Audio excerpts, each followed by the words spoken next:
میرے بھائیوں اور دوستوں عزیز بزرگوں، ایک ماں کو یہ خیال آیا کہ میرا بچہ جو ہے وہ کسی لائق بن جائے، کچھ اچھا بن جائے. تو وہ ماں محلے والوں سے پوچھنے لگی. بیوہ تھی، اس کے کوئی اور تھا نہیں، بہت غریب تھی، لوگوں کے گھروں میں کام کر کے گزارا کرتی تھی. خیال یہ آیا کہ میں تو چلی جاتی ہوں، بچہ اکیلا رہتا ہے، گھر کے باہر نکلے گا، ماحول میں جائے گا، پتہ نہیں کیا عادتیں پڑ جائیں، پتہ نہیں کیسا ہو جائے. تو اس ماں نے کئی لوگوں سے پوچھا تو کسی نے بتا دیا کہ نہیں، فلاں گاؤں میں بڑے میاں رہتے ہیں، بڑے اللہ والے ہیں، بڑے نیک ہیں، اگر تم اپنے بچے کو ان کے پاس پہنچا دو اور وہ کسی طرح تمہارے بچے کو اپنے پاس رکھ لیں تو امید ہے کہ تمہارا بچہ کسی لائق بن جائے. ماں نے کہا بہت اچھا. وہ ڈھونڈتے ڈھانڈتے وہ پہنچ گئی، بڑے میاں کے پاس پہنچ گئی اور بڑے میاں سے جا کر کہا کہ جی ہمارا یہ بچہ ہے اور یتیم ہے، میں بیوہ ہوں، بہت غریب ہوں، میرا اور کوئی ہے نہیں، میں اس بچے کو لے آپ کے پاس لے کر آئی ہوں، میں یہ چاہتی ہوں کہ یہ بچہ کسی لائق بن جائے. تو بڑے میاں نے کہا کہ بہن ابھی تو میں ہی کسی لائق نہیں بنا، تو میں تیرے بچے کو کسی لائق کیا بناؤں گا؟ کہ نہیں حضرت، آپ میرے اوپر ترس کھا لیجئے، میرے بچے کو رکھ لیجئے، اس پر محنت کر لیجئے، اسے کسی لائق بنا دیجئے. میں نے بہت اللہ سے مانگا ہے، بہت اللہ سے دعا کرتی ہوں. بڑی خوشامد کی. تو بڑے میاں کہنے لگے اچھا ٹھیک ہے بہن، چھوڑ جاؤ، کوشش کروں گا. ماں نے بڑا شکر ادا کیا، شکر ادا کر کے چلنے لگی. تو بڑے میاں نے آواز دی، بہن رہے بات سنو، تم اپنے بچے کو چھوڑ کے تو جا رہی ہو لیکن تم کو میری مدد کرنی پڑے گی. تو ماں ایک دم رونے لگی، کہنے لگی حضرت میں ایک بیوہ عورت، غریب عورت، میرے پاس تو اپنے گھر کے اپنے پیٹ بھرنے کا بھی انتظام نہیں ہے، میں آپ کی کیا مدد کروں؟ نہ میرے پاس پیسہ ہے، نہ میرے پاس اناج ہے، نہ میرے پاس کوئی اور چیز ہے جس سے میں آپ کی مدد کر سکوں. کہ نہیں نہیں بہن، میں تم سے پیسے نہیں مانگ رہا ہوں، میں تم سے اناج غلہ نہیں مانگ رہا ہوں، تم میری مدد دعا کے ذریعے کرنا، تم میری مدد دعا کے ذریعے کرنا کہ اللہ تمہاری دعاؤں کی برکت سے میرے ذریعے اس بچے کو کسی لائق بنا دے. تو ماں نے کہا جی حضرت یہ کام تو میں ضرور کروں گا. پھر ماں نے اپنے بچے کو بلایا اور بچے کو دو نصیحتیں کی. بیٹا ایک وعدہ تو مجھ سے یہ کرو کہ جب تک کسی لائق نہیں بن جاؤ گے لوٹ کر گھر نہیں آؤ گے. بچے نے کہا ہاں ماں، جب تک کسی لائق نہیں بن جاؤں گا گھر نہیں آؤں گا. اور دوسرا وعدہ یہ کرو کہ تمہارے اوپر کتنی بڑی پریشانی کیوں نہ آ جائے کسی کے سامنے ہاتھ نہیں پھیلاؤ گے، اپنی پریشانی کو ویسے ہی اللہ سے کہو گے جیسے تم نے مجھے اللہ سے کہتے ہوئے دیکھا. بچہ کہنے لگا جی اماں، جی اماں، جی اماں. اب ماں اس بچے کا ہاتھ پکڑ کر آگے بڑھی اور بڑے میاں کے ہاتھ میں دیا اور کہنے لگی حضرت میرا بچہ چھوٹا ہے، اس کو میری یاد آئے گی اور یہ میرے پاس آنے کی ضد کرے گا. حضرت آپ اس کو چھٹی مت دینا، کیونکہ اگر یہ بار بار آئے جائے گا تو اس کا دل اچاٹ ہو جائے گا، اس لیے آپ اس کو چھٹی مت دینا. استاد نے کہا جی بہت اچھا. اب ماں چھوڑ کے چلی گئی اور وہ بچہ پڑھنے لگا، استاد پڑھانے لگے. دن گزرے، ہفتے گزرے، مہینے گزرے. اب جب 4-6 مہینے گزر گئے تو بچے کو ماں کی یاد ستانے لگی.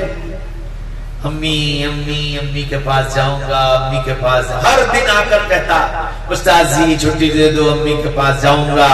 استاد ٹال جاتے کہ اچھا چلو پھر، اچھا چلو پھر، ٹال جاتے.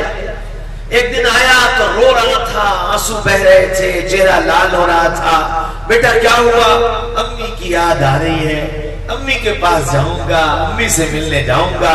بڑی خوشامد کی. تو استاد نے کہا اچھا چلو ہم تمہیں سبق دے رہے ہیں، سبق یاد کر کے سنا دو، پھر امی کے پاس چلے جانا. وہ بچہ خوش ہو گیا، واہ واہ واہ واہ، سبق ملے گا، سبق یاد کروں گا، پھر امی کے پاس جاؤں گا۔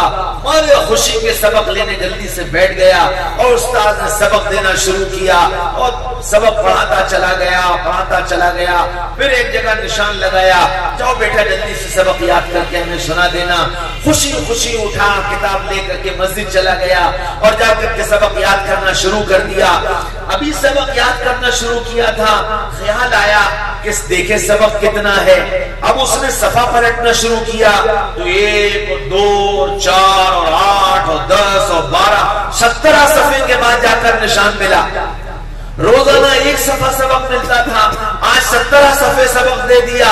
اسے خوشی میں نہیں پتا چلا، استاد نے اپنا کام کر دیا کہ نہ سبق یاد ہوگا، نہ یہ جا پائے گا اور نہ چھٹی کی ضد کرے گا۔ بہت سارا سبق دے دیا۔ اب یہ جو 17 صفحے کے بعد اس نے نشان دیکھا تو اس کی آنکھوں میں آنسو آ گئے، رونے لگا۔ نہ سبق یاد ہوگا، نہ مجھے چھٹی ملے گی، نہ میں جا پاؤں گا۔ رونے لگا، روتا رہا۔ ماں کی یاد بہت ستا رہی تھی۔ اٹھا، 2 رکعت نماز پڑھی کہ امی نے یہ کہا تھا جب کوئی پریشانی آئے تو اللہ سے مانگنا۔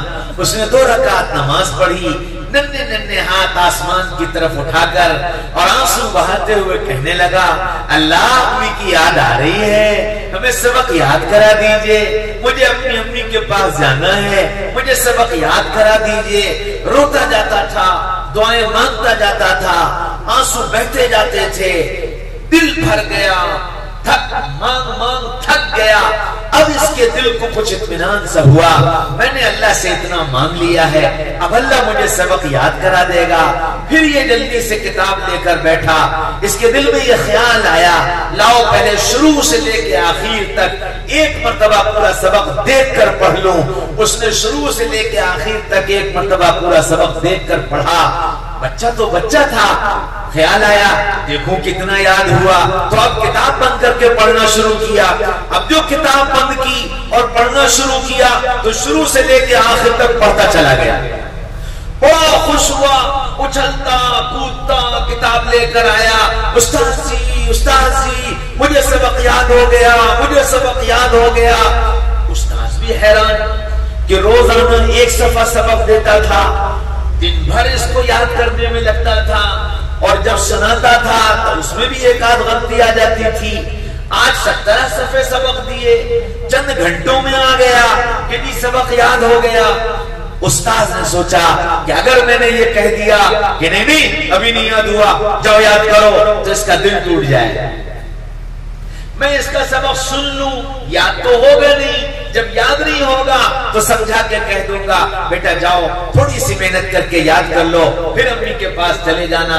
استاد نے فوراً کہا واہ واہ واہ واہ، میرا بیٹا سبق یاد کر کے آ گیا، اب سبق سنائے گا، پھر اپنی امی کے پاس جائے گا۔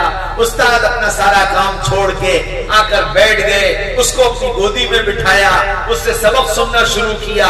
اس نے شروع سے لے کے آخر تک سارا سبق سنایا، ایک بھی غلطی نہ آئی۔ استاد بھی سمجھ گئے اس بچے کے ساتھ آج اللہ کا خصوصی معاملہ ہے، اب میں اسے روک نہیں سکتا۔ استاد نے پھر اس بچے سے کہا اچھا بیٹا مجھ سے ایک وعدہ کرو، کل شام تک واپس آ جاؤ۔ کہنے کہ جی استاد جی میں کل شام تک واپس آ جاؤں گا۔ اب وہ بچہ وہاں سے اپنی چپل اٹھا کر کے اور کتاب رکھ کر کے اور گھر کے لیے نکلا، خوشی سے مارے اپنی دنیا میں مگن، اور نہ جانے کیا کیا سوچتا ہوا جا رہا تھا۔ گھر جاؤں گا، امی کے گلے میں لٹکوں گا، امی مجھے پیار کریں گی، میں امی کے پیار کروں گا، پھر امی میرے لیے گرم گرم دودھ لائیں گی، امی مجھے اپنے ہاتھ سے دودھ پلائیں گی، پھر میرے لیے امی اچھا اچھا کھانا بنائیں گی، اپنے ہاتھ سے مجھے کھانا کھلائیں گی، پھر رات آئے گی میں امی کے گردن میں ہاتھ ڈال کر لیٹوں گا، امی میری پیشانی چومیں گی، میں امی کے گال چوموں گا، اور پھر امی مجھے کہانی سنائیں گی، اور کہانی سنتے سنتے امی کے گالوں پر ہاتھ پھیرتے پھیرتے میں سو جاؤں گا۔ پھر صبح ہوگی، امی بڑے پیار سے مجھے اٹھائیں گی، پھر میں اٹھوں گا، امی مجھے اپنے گلے سے چپکائیں گی، اور پھر میں میرے لیے ناشتہ لائیں گی، اچھا اچھا کھلائیں گی، پھر میں اپنے دوستوں کے ساتھ کھیلوں گا، دوڑوں گا، بھاگوں گا، پھر لوٹ کر آؤں گا، امی مجھے آواز دیں گی، میں دوڑ کر آؤں گا، امی کے گلے میں لٹک جاؤں گا، امی مجھے اپنے سینے سے چمٹا لیں گی، بڑا مزہ آئے گا۔ یہ اس طرح کی باتیں وہ بچہ خیالوں کی دنیا میں مگن سوچتا اپنے گھر کی طرف بھاگا چلا جا رہا تھا۔ گھر کے دروازے پر پہنچا، گھر کا دروازہ بند تھا، اس نے کنڈی کھٹکھٹائی، اندر سے آواز آئی، کون؟ تو یہ بچہ باہر سے بولا، امی میں آپ کا بیٹا۔ ماں نے بیٹے کی آواز سنی تو اپنی آواز کو سخت کر دیا، کون ہے؟ تو بیٹے نے باہر سے کہا، امی میں آپ کا بایزید۔ ماں نے اور اپنی سخت آواز کی، کون بایزید؟ تو میرا بایزید نہیں ہو سکتا، میرے بایزید نے تو مجھ سے وعدہ کیا تھا جب تک کسی لائق نہیں بن جائے گا لوٹ کر نہیں آئے گا میں تیرے لیے دروازہ نہیں کھولتی، تو کوئی اور بایزید ہے، چلا جا یہاں سے، میں دروازہ نہیں کھولتی۔ اب اس نے رونا شروع کر دیا، امی میں آپ ہی کا بایزید ہوں، میں بھاگ کر نہیں آیا ہوں، میں چھٹی لے کر آیا ہوں، استاد سے اجازت لے کر آیا ہوں، امی دروازہ کھول دیجئے۔ نہ، یہ دروازہ تیرے لیے نہیں کھلے گا، تو نے وعدہ کیا تھا، جا کر اپنا وعدہ پورا کر۔ ادھر ماں اندر تڑپ رہی ہے، ادھر باہر بچہ اپنے آنسو بہا رہا ہے، بلک رہا ہے، رو رہا ہے، ماں اپنے آنسوؤں کو ضبط کیے ہوئے ہے، سخت آواز کر کے بچے کو واپس کرنے کی دعوت دیتی ہے، واپس جاؤ، واپس جاؤ، نہیں کھولوں گی دروازہ، نہیں کھولوں گی دروازہ۔ تھک ہار کر بچے نے کہا، اچھا امی ایک بار دروازہ کھول دو، میں اندر نہیں آؤں گا، میں باہر سے کھڑے کھڑے تمہیں دیکھ کر کے واپس چلا جاؤں گا، ایک نگاہ مجھے اپنے اوپر ڈال لینے دو، ایک مرتبہ دروازہ کھول دو۔ نہ، تو میرا بایزید نہیں ہو سکتا، اس نے تو مجھ سے وعدہ کیا ہے جب تک کسی لائق نہیں بن جائے گا لوٹ کر نہیں آئے گا، چلا جا یہاں سے، میں تیرے لیے دروازہ نہیں کھولتی۔ مایوس ہو گیا، روتا ہوا، بلکتا ہوا، تڑپتا ہوا، واپس اپنے استاذ کے پاس چلا گیا۔ استاذ کے پاس پہنچا تو چہرہ سرخ تھا، آنسو بہ رہے تھے، رو رہا تھا۔ استاذ گھبرا گئے، سمجھے پتہ نہیں اس کی ماں کے ساتھ کیا حادثہ ہو گیا، دوڑ کر آئے، گودی میں اٹھایا، اپنے عمامے کے شملے سے اس کے آنسو صاف کیے، پوچھا بیٹا خیر تو ہے، کیا ہوا؟ کہنے لگا، جی استاذ جی سب خیریت ہے، پھر رو کیوں رہے ہو؟ استاذ جی گھر گیا تھا، دروازہ کھٹکھٹایا، امی نے دروازہ نہیں کھولا، امی نے کہہ دیا تو میرا بایزید نہیں ہے، میرا بایزید تو مجھ سے یہ وعدہ کر چکا ہے جب تک کسی لائق نہیں بن جائے گا لوٹ کر نہیں آئے گا۔ استاذ جی میں ماں سے ملے بغیر واپس آ گیا۔ استاذ نے کہا، بیٹا ایک بات بتاؤ، تم اپنی اماں سے ناراض تو نہیں ہو؟ کہ نہیں نہیں استاذ جی میں ناراض نہیں ہوں، میں ناراض نہیں ہوں، لیکن ماں سے نہ مل پانے کا غم ہے، اس کا درد ہے، بہت یاد آ رہی ہے اماں کی۔ اور پھر روتے روتے کہنے لگا، استاذ جی اب آپ کو بھی مجھ سے ایک وعدہ کرنا پڑے گا۔ استاذ نے پوچھا کیا؟ کہنے لگا، استاذ جی بس اب آپ اللہ سے یہ دعا کر دیجئے، اللہ میری ماں کو اس وقت تک سلامت رکھے جب تک میں کسی لائق نہ بن جاؤں۔ استاذ نے کہا، ہاں بیٹا میں یہ کام ضرور کروں گا، میں یہ کام ضرور کروں گا۔ اور پھر 22 سال تک وہ بچہ اپنے استاذ کے پاس رہا، اور پھر استاذ نے اس کی تربیت کی، اس کو سکھایا، پڑھایا، بنایا، اور اتنا بڑا بنایا کہ 22 سال کے بعد بایزید اپنی مسجد اپنے کمرے میں کھڑے تہجد کی نماز پڑھ رہے ہیں، اور استاد آدھی رات کو اٹھ کر بایزید کے کمرے پر آئے، دروازے کی کنڈی بجائی، بایزید گھبرا گئے کہ اس آدھی رات میں استاد کیوں آئے ہیں، جلدی سے نماز مختصر کی، سلام پھیرا، دروازہ کھولا، استاد جی خیر تو ہے، اس وقت کیسے؟ استاد نے باہیں پھیلائیں، فرمایا شاباش بیٹا شاباش، جس کام کے لیے تو آیا تھا آج اللہ نے وہ کام پورا کر دیا۔ ابھی جناب رسول اللہ صلی اللہ علیہ وسلم خواب میں تشریف لائے تھے، فرما کر گئے ہیں بایزید کو اجازت دے دو اور بتا دو کہ آسمانوں پر سلطان الاولیاء بنائے جانے کا فیصلہ کر دیا گیا۔ استاذ نے اپنا امامہ اتارا، بایزید کے سر پر رکھا، اپنا جبہ اتارا، بایزید کو پہنایا اور یوں کہا جاؤ اور اب جا کر اپنی ماں کی آنکھوں کو ٹھنڈا کر۔ وہ بایزید اسی وقت نکلے اور دوڑ کر اپنی ماں کے پاس گئے، جلدی گھر کے دروازے پر پہنچے۔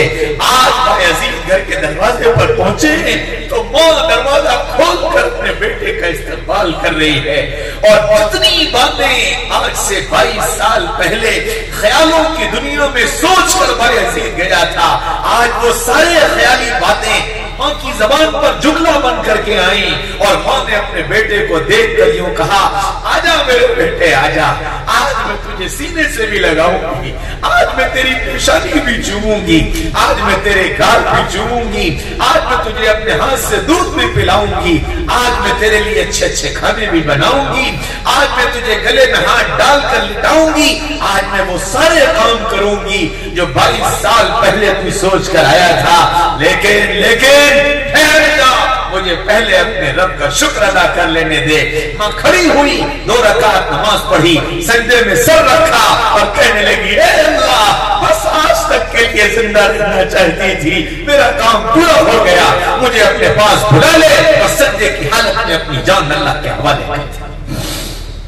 ہاں میرے بھائیوں، دوستوں، عزیزوں، بزرگوں، جن ماں کو اور جن باپوں کو اس کی تمنا ہوتی ہے کہ اولاد کسی لائق بنے تو اتنی بڑی قربانیاں دینی پڑتی، اتنی بڑی قربانیاں دینا پڑتی۔ ان قربانیوں کے بعد بایزید بنتے ہیں، ان قربانیوں کے بعد حسن بصری بنتے ہیں، ان قربانیوں کے بعد جنید بغدادی بنتے ہیں، ان قربانیوں کے بعد زکریا اور الیاس بنتے ہیں، ان قربانیوں کے بعد اشرف اور رشید بنتے ہیں۔ ایک قربانی ہوتی ہے ماں باپ کی، رونا دھونا ہوتا ہے ماں باپ کا، اللہ سے تعلق ہوتا ہے ماں باپ کا، گرم گرم آنسو ہوتے ہیں ماں باپ کے، راتوں کی آہوزاری ہوتی ہے ماں باپ کی، اس پر فیصلے ہوتے ہیں کہ ہاں اس کی نسل سے ہمیں دین کا کام دینا، اس کی نسل میں ہمیں دین پہنچانا۔